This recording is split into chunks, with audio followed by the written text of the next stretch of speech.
Welcome back, all my 40K fanatics out there. I'm DJ here with Tim's Nation, and today I'm going to be bringing you my very first box opening on the new Strike Force Augustus. This set came out over the weekend, and I started to record a video for it. And then I asked some of my friends some questions and was showing pictures and saying, looky, looky what I got, because, I'm just like a giant kid when it comes to all this stuff.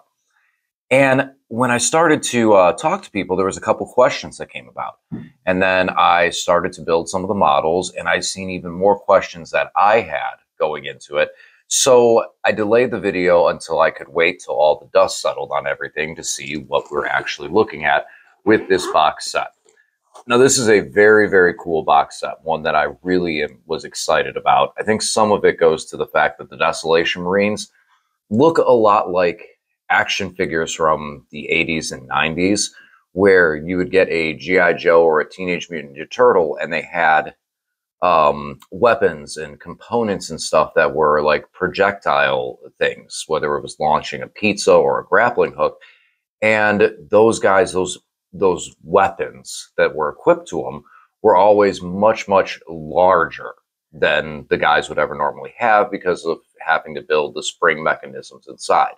So to me, when I look at the Desolation Marine, I remember those toys from my childhood that I grew up on and the different projectiles that they have. So for me, I really like them. I think they're really cool. I'm really excited to get them painted and get them on the table. But that's not what we're going to talk about. We're a little bit, but we're going to talk about this box set, whether it's a good purchase, what all is included into it, and some of the other little interesting information to see that might have gotten missed for some of the points of the models and everything like that.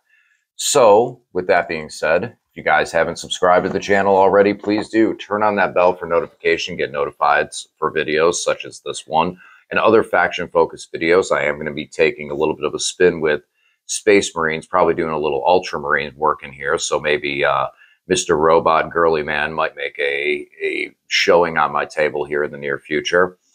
As well as please like, share, and comment down below. I do read all the comments and try to respond to everybody's in time. And that helps me as well know for the direction of the channel. Recently, I just invested in a brand new computer. So while I learn and get everything kind of moved over from my little laptop that could over to my brand new big beastly gaming machine that's going to have no video games on it at all, we'll start seeing hopefully some improvement in everything with with the videos, as well as hopefully this backdrop should be changing in the next week or so to make it more visually appealing. Now, with that being said, let's open up this box and get into what's inside. All right, so looking at this Strike Force Augustus box set, first thing to look at is there is two books that come with it. First book is going to be all of your rules and everything that's included in here as far as a little bit of fluff in the introduction, as well as what the Strike Force is about, some great full color artwork, as well as the rules for all of these models, since some of these are brand new, with the Dreadnought Brutalis, as well as the Desolation Marines. And over here, we have the points for everything, which we're going to take a minute and talk about here, as well as the stat line. So the first thing I want to cover with this is going to be talking about the rules that are included with this and some of the interesting marks. Now, number one, I'm going to try and link this down in the description below, but these rules are available for download through Games Workshop's community page on their warhammer.com. So you can get all these rules for free if you don't want to buy the box set. Some things to note, though, are the points with these. Now, one thing that's interesting is, and I'll go over here, is with the Heavy Intercessor. So people who are veteran Marine players will note that right now it has in this booklet that the Heavy Intercessor is 28 points, when they got dropped actually down to 23 points, as well as the fact that the Heavy Bolters, all the 10 points, are actually included for 10 points for the different Heavy Bolter variant.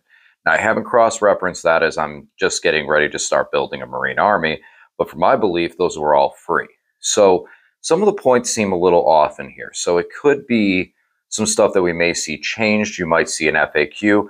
And if you do purchase this box, you might want to download the rule set as well to see if there is a difference in change or if there might be a difference in some of the points. One thing to note as well is the Desolation Marines. The Desolation Marines are 35 points apiece, and the only upgrade is a 10-point upgrade for your sergeant to give him the Vanguard launcher. So they're a little pricey. We'll get over to them and some of their stuff here in a minute, but they are definitely a pricey unit with their artillery bases. They do have a lot of guns and a lot of cool things that we're able to do with them, which we'll cover here in a minute. One of the first data sheets that you'll see is the Primaris Lieutenant that you get.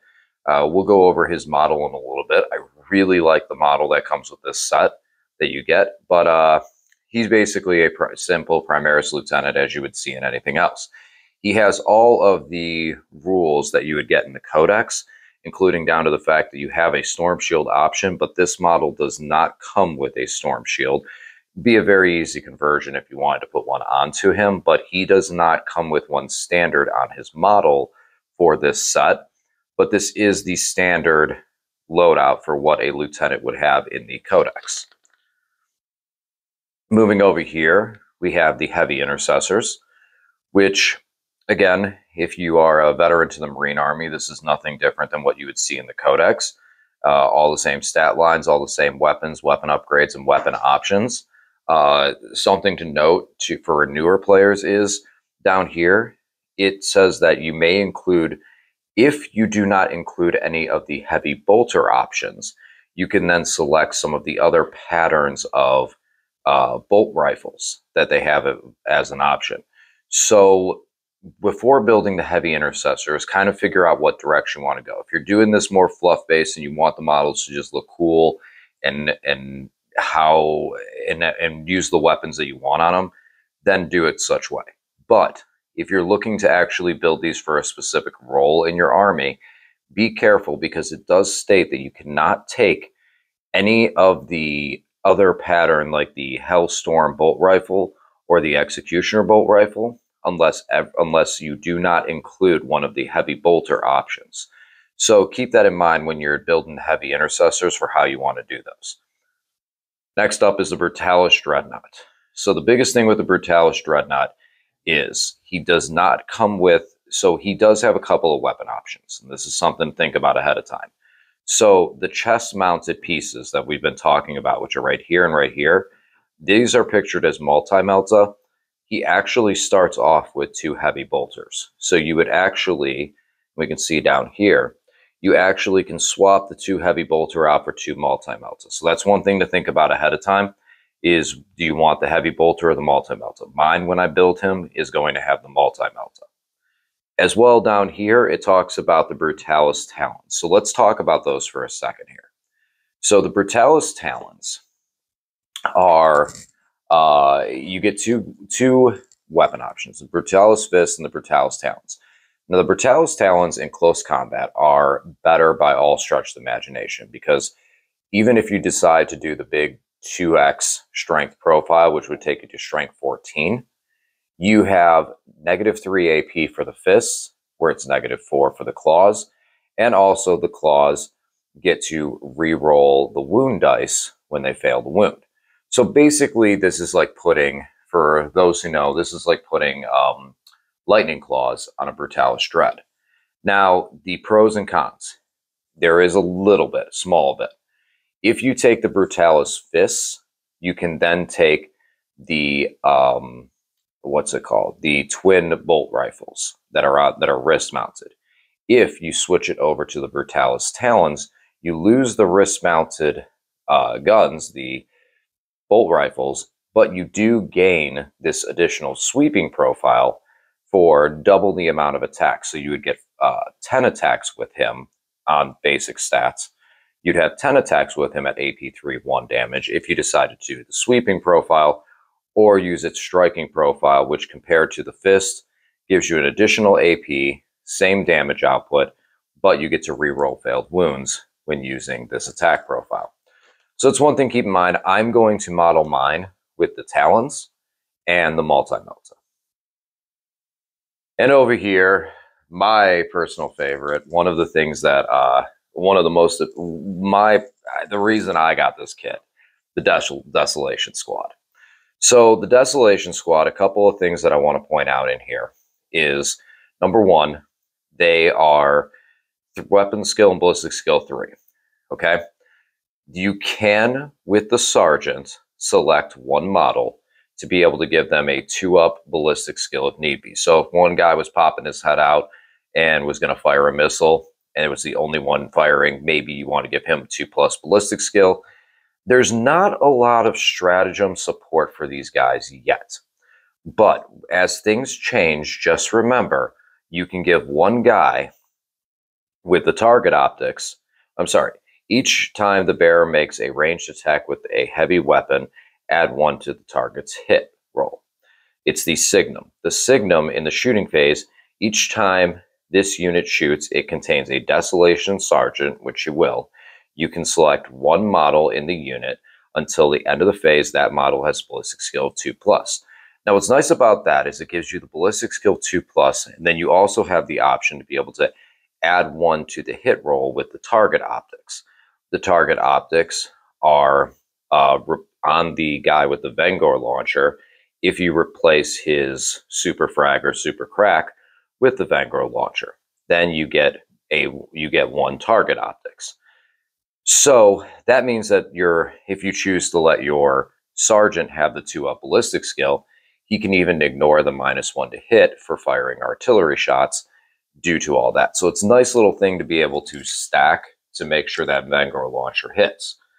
Now, the Vengor launcher is only heavy D6 at strength 6, -1, AP 2, which some may say that's not exactly the best weapon to be enforcing all this around. Well, that Vengor launcher is the same weapon on the Whirlwind. And I do believe that in the near future, that's going to be something we may access the stratagems that the Whirlwinds could have.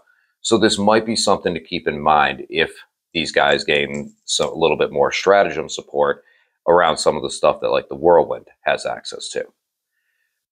They each come with 1 of the missiles and the Castellan launcher. So we're just going to start working on this top to bottom now since we jumped around some of the abilities. You get a Castellan launcher, which is your artillery gun.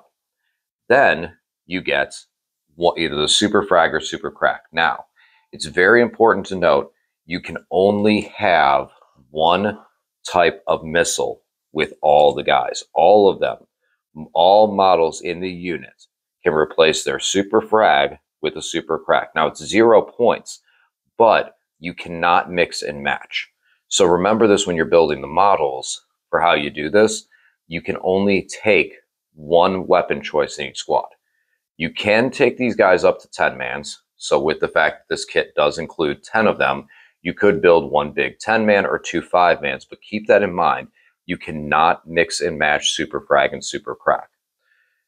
This Castellan launcher is D3 shots with blast, which is kind of nice considering that anyone that's a 6 model count unit or up is going to give you that minimal 3 shots.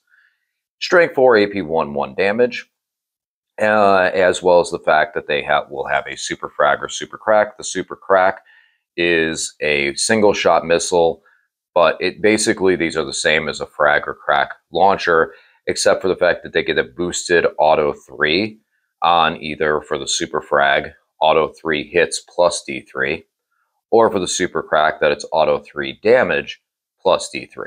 So they're a little more efficient at what they're doing. On top of the fact, you can fire the Castellan launcher, which is underslung, with the super frag or super crack missile, making it these guys actually have a lot of damage that they can put out there. So nice little booklet, gives you some information. This is the piece that is available online that you can download through Games Workshop. Moving over into the second book. Second book is an instruction manual. Now, there isn't a lot that I'm going to point out in here because I actually want to start talking about the models. But one thing that I do note, I did not start work on the heavy intercessors, but I'm sure this is going to be the same deal here. Over here into the Desolation Marines. Now make sure that you do kind of know ahead of time what you're going to be building. and what you're going to try and do. The instruction manual is very clear, and we don't have any issues. Some other models like the Rangers for AdMech, I had issues where some of the numbers that they use for what pieces you need don't match up with the piece that you're trying to do. Everything is correct. All the pieces that you're clipping are correct. The one thing, though, to remember, and this is probably the same for the heavy intercessors, is the kit is set up in a way that you could add, again, you can take these guys into 5-mans, or you could take one big 10-man. So the kit also incorporates that. So when you go to do this, the first model that they recommend you build is going to be the Sergeant, which is number 19 over here, or 20, which is the regular guy. So decide ahead of time if you're going to build the Sergeant or the regular guy. Then after you complete the Sergeant, the next thing that it's going to do right down here is number 20. Is going to bring you over here to model 20 as it declares it. Now this front piece is piece D44, Desolation Marine 44, for that chest piece. That chest piece fits onto body D41, which is the same back piece that you would use here for your Sergeant. So that chest piece the chest piece D51, as well as chest piece D44, are both going to be the same piece that would go into the back piece of D41, whether you're building the regular Marine or the Vengeance or the Sergeant, in that matters. So after you build your Sergeant, or don't, and build your regular guy, that's when you come over here into the first one of 21, which it says A times 2, and I believe that's because of the fact that there's 2 kits, and it's thinking that it would recommend building them at the same time. But that's a key point in components, so you don't accidentally put this chest piece onto the wrong back piece, because they do fit together and fit together nicely. Now, with that, I did build 5 of these guys already. Here we go. We got these beautiful, beautiful missiles. Now, I did my first set of 5 as the Super Frag. The Super Frag, I'm sorry, Super Crack. The Super Crack is going to be the missile cannons, the 2 cannons, and it has either the front piece flaps down, or you have an option to have the front flaps up, depending on how you want to build your models. These guys, very, very simple build. Couple things to note. The arms. So one thing with a lot of different armies and models is when we do these hands, we can see right here, you do these hands that hold underneath the gun. They can sometimes cause a little bit of difficulty with lining them up. The shoulder pads, their shoulder pieces, and the arms line up really, really nicely. So just do a quick dry fit, and you'll see that these pieces actually line up very nicely. You don't have to worry about that. Another piece is this feed, the gun feed, the whatever you may call it, whether it's an energy chamber or just a clip to load for the Castellan launcher. This is actually 2 pieces. One piece is this back part that goes here, and it chains off. When you go and clip both of these pieces, when you go to line them up as a dry feed, they line up very nicely. There is a little bit of a chain right in each one of these links. There's one part of that chain on each of the pieces. So it helps you to be able to line those up real nicely. It's very small, but it'll guide it into place when you're trying to glue it together. Other than that, everything is really very paint by numbers as far as how these go. And you're going to be able to assemble these guys real easily from that point forward. One last part is the missiles. The missiles are a separate part. And let's see, I grab this I will actually bring the old sprue out for, and I can show you. And we'll start diving into what is all included in this box. But the sprue itself, for the missiles, you have this square part right here. And it is only one piece, other than the front part of it. but underneath it, you'll notice how it kind of dips in.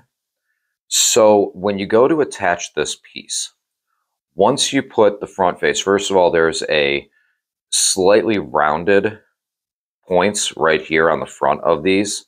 That's the front. The flat part of the missile is the back part, the ventilation. So you want to attach the different components, the different coverings, to the rounded pieces in front. Those are the missile warheads. When you go to attach these things to the top of it, use the front part of the gun, the actual like gun holster. If you notice right here, sorry, I'm moving away.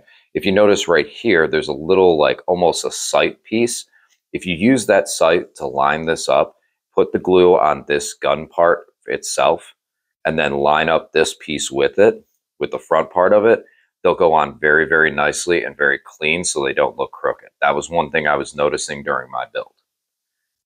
Moving over to the box itself. Not much to talk about here. A lot of gray, a lot of sprues. You got your bag of bases that you'll get. These guys are on 30. These guys are on 32s. Your heavies are on 40s, as well as your lieutenant. So again, this is the remnants of the sprue. So the Desolation, all 10 Marines, or sorry, all 5 Marines are going to be on one sprue. So we have that one. And then here we have our second sprue, which is another 5 of the Desolation Marines, which I'm going to be working on here today, hopefully, if the children let me. The Brutalis Dread. Brutalis Dread is going to be coming in 2 sprues. We have this one, which is going to be all of the body parts and everything on there for the body of it. It looks like this second piece just has mostly the legs as well as the different talon options. Haven't put it together yet, but I looked through the instruction on it. It seems like a relatively simple build. Other than the fist option, not too many things there. You have your big base for your Brutalis Dreadnought. That's included separately. Your lieutenant. This lieutenant I absolutely love. I cannot talk enough good things about him. I built mine with a power fist and a bolt rifle because I just like the look of it, and I used his regular head. I cannot talk enough good things about this lieutenant model. This guy looks great. I love this look. I love the pose. I love the epicness of it. And I love the fact that here, look at these sprues. We have options. You have a plasma pistol. You have a different bolt rifle. You got a pointing finger. If you want to maybe try and convert that over for your storm shield, it will look great. Your power sword, different head options, different little bolter clips to be able to put on your bolter. Like, this guy has a lot of little detail to him to make him a very unique guy. And I don't think it was necessary for this kit, but it's definitely appreciated. And last, we have our heavy intercessors. The heavy intercessors are heavy intercessors. You know, you got 1 sprue here to build 5 guys. Again, kind of try and know what you're going to be doing with these guys ahead of time. And yeah, anyone who's built heavy intercessors should know this kit really well. Standard Space Marine kit looks relatively simple. You got the leg components, the chest components. It looks like everything is going to intersect with it. So you can build one model at a time and make sure all the pieces go together nicely. Good dry fits to make sure everything sits. But all in all, it looks like just a standard Marine kit. In the bottom of this box, I'll turn this over to try to get it out. We have this nice little picture. This nice little picture of Desolation Marine out there, being all Desolation Marine-like. 2-sided. One side has a barcode, one side's clean. So if you want some decorations for your game room, that's a nice one there. And then we have transfers. Now, this is an interesting thing, and maybe some people can talk about in the comments section. It feels like Marines are the only ones who get really transfers with the new kits nowadays. I feel like with Necrons and other armies, we're not seeing transfer kits included in them. I know some of the older Necron kits that have maybe just gotten reboxed or repurposed have them, but it doesn't feel like we're getting a lot of kits with transfers anymore. I don't know how people feel about them. I've never really used water transfers myself. And I think the biggest reason is they look too clean and my painting does not look that good. And I look at these transfers that just look like they pop out so much. So that's the kit. That's what we get into this. And I think it's an awesome, awesome kit. Now, let's talk about this all. If it's value, if this is a good, should this be something you pick up? Is this something that you want to purchase? Is it worth it? So, wrapping everything up in grand finale of this box, is it worth it? Should you purchase it? Is this something worth purchasing? In my honest opinion, I think from someone who's just starting a Marine Army, this is a great, great kit to get. If you are looking to add models to your collection, this has a lot of new units that you don't own because they just came out with the Brutalis Dread, as well as the Desolation Marines. The heavy intercessors are the only thing that's out right now that you may say, well, I have plenty of heavy intercessors. There's probably people in your gaming group locally that you might be able to say, hey, throw me 30 bucks for these for the heavy intercessors. I'll give you those, and you have the rest of the stuff. You know, they are a unit that other people, like me personally, I need 5 more of them. So someone who's looking to pick up this kit and has 5 heavy intercessors extra that they're not going to use, I might be willing to throw them $30, $40 USD to take those off their hands to finish off my squad, because I personally love the heavy intercessor. I love the model. All in all, this is a $200 kit USD. And for me, I look at this and think this is one of the better kits that Games Workshop has put out for a couple of reasons. Number one, out of the box, fully built, this has a legal army. Even without Ark of Omens and the fact that you can take everything can technically be a legal army, there's one thing that a lot of kits don't normally include, and that's him, the lieutenant, the headquarters section, your HQ. A lot of starter sets don't include a HQ, which means that after you purchase the starter set, you then have to go and pick up an HQ. And that's one thing that's kind of always bothered me with some of the Games Workshop starter sets, is how can you truly call this a starter set if you don't have everything out of the box to be able to play? And with seeing some of the boarding party or boarding action box sets that have come out, it seems like Games Workshop has gotten the note that they need to make sure that these are legal, not only for the game set, whether it be Kill Team or boarding action or 40K at a whole, that making sure that out of the box, this is something that someone can pick up and play and use for all their games. This one dude makes that possible. Your heavy intercessors are troops. Your Desolation Marines are heavy. The Brutalis is elite, I believe. And you have your one headquarters. And I love this model. I think this is a really, really good looking model.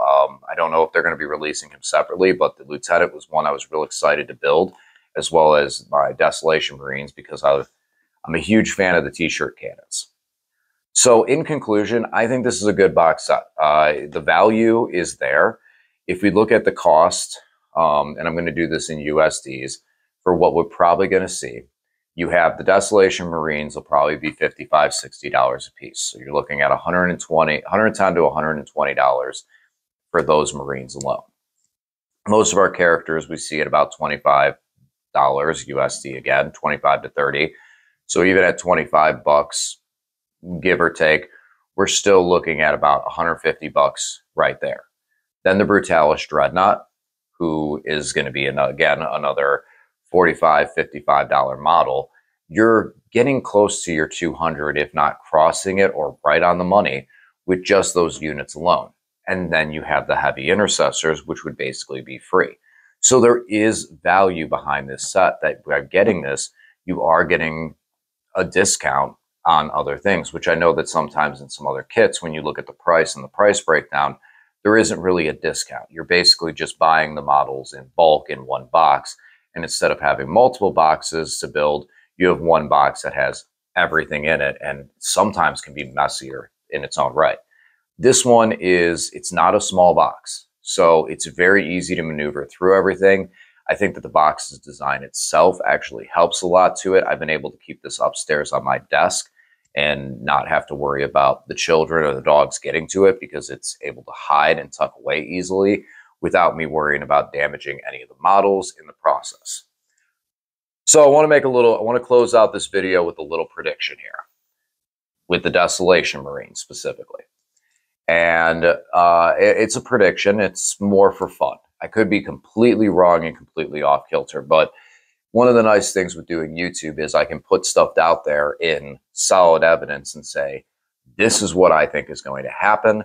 This is what I think we're going to see. And this is what I think you prepare for. The Brutalis Dreadnought was pushed heavily by Games Workshop, and they showed a bunch of things that it could compete with. Unfortunately, though, this is a close-range Dreadnoughts, and Dreadnoughts do struggle in some lists and some armies. So while I think the Brutalis Dreadnought is a very cool model, competitively, I don't necessarily know that it's going to see a lot of play outside of some very, very unique and niche builds that are going to like it and use it. It's not a bad model, but there is better. The Lieutenant from this, it's going to matter just if that's what you're running, and the same deal with the Heavy Intercessors. Now, that should not deter you, because I personally think that these right here, the Desolation Marines, are going to be your big boys. These are going to be the ones that in the near future, based on Games Workshop trend of operation and with the looming rumors of 10th edition, these are going to be the guys that we're going to see hit the forefront. And to try to make this video a little bit shorter and wrap this up, I'm going to give you my prediction. Now, I have no information backing this. All I'm doing is basing this on my own experience and what I've seen Games Workshop do with units, especially units like this ones that have guns that are fire support and initially right off the bat don't look that impressive. These guys are currently 35 points apiece with really no stratagem support. The armies that can utilize them and make them decent are Iron Hands, Ultramarines based on a Guilliman build, and maybe there's some other little niche opportunities that they have to go into other factions. For the most part, though, these guys are very underwhelming at 35 points apiece for now. Here's what my prediction is going to be. As we see the competitive meta unfold and as we get into 10th edition, you're going to want to take 5 of these. You're going to take 5 of these with the Sergeant, and you're going to want the Wenger launcher. Whether you take frag or crack is going to be personally on you depending on the army. Armies like Salamanders that can do a lot of work with flamers may want to take the crack launcher to be able to have the high strength 8 damage weapons. And armies like Iron Hands that do have access to high strength weapons might want to go into the frags where they're able to boost the AP and boost the frag's damage output in better ways that you're not normally able to do. What I believe is going to happen is suddenly these guys are going to get a stratagem, and the Castellan launcher is going to be amazing. Not only is the Castellan launcher going to be amazing, but suddenly we're going to get an addendum to the Whirlwind's stratagem, which is going to allow the Sergeant with the Wenger launcher to use that same stratagem and be able to mess with people's movements from long range. These guys are artillery, which right now artillery is very weak in the game. However, Imperial Guard just hit. World Eaters have access to, I believe the Skull Cannon has artillery basis, and correct me if I'm wrong into that, for the World Eaters out of like Demons even. But these guys have artillery. Why would Games Workshop, for their poster boys, their Marines, release a unit such as this and make it that that artillery doesn't do anything? I think you're going to take these guys in a 5-man, where when they hit certain, especially going into 10th edition, what happened with original indexes, we saw a lot of infantry, a lot of heavy infantry builds where people were filling out their army with 6 10-man squads or a bunch of 20-man squads and a lot of just bodies on the field. These guys would then be able to get 15 shots with their blast right off rip. And I think that there's going to be some sort of stratagem or stratagem support that's going to make it that their Castellan launchers are going to be able to hit and rip units off the table and do a lot of damage, especially with their strength and AP. And then you still have your main gun. You can fire both guns. You can fire them at different targets. You can fire each one of these guys.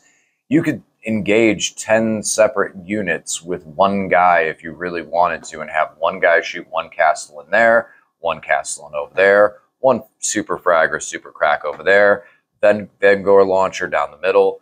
And if you wanted to, you could. There's nothing stopping you. They're perfectly legally able to do so because they are two different guns technically. 5-mans, one single 5-man. 10-man's going to be too tough to hide. 5-man, you're just going to be the perfect sweet spot. 5-man hits a 20-man for 15 shots. Maybe is able to reduce about half of them down because of low toughness and what those horde-like units look like.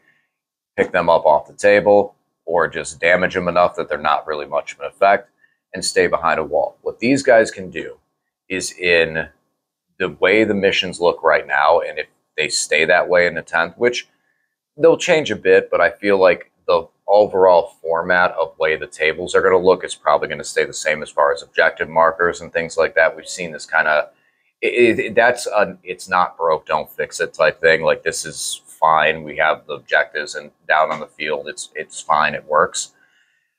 But these guys can sit behind a wall and spend all 5 turns shooting at one objective, whether they're in line of sight or not, and be able to provide support while moving towards that objective marker. So my prediction, 5-man squad, super frag or super crack, depending on your army and where you feel like you need. But it's going to be about that castle and launcher. The castle and launcher and that artillery is going to matter. And some of the facts that I look at to believe it, look at what Hive Guard did. Granted, the castle and launcher is not the Hive Guard Impaler, but it's still artillery. Every time artillery comes into the game, new stuff like this, the Wyvern, the Hive Guard, the Scorpius tank for AdMech, every time artillery hits the table, it ends up making a big impact. So I think these guys are going to make a big impact with at least 5-man squads, maybe 1, maybe 2. I think 5-mans are where it's going to be at with these castle and launcher. We'll see. Only the future is going to let us know, and we can come back here and say, hey, he was right, or man, you were way off with that one. Guys, thanks for listening, and we'll talk to you again soon.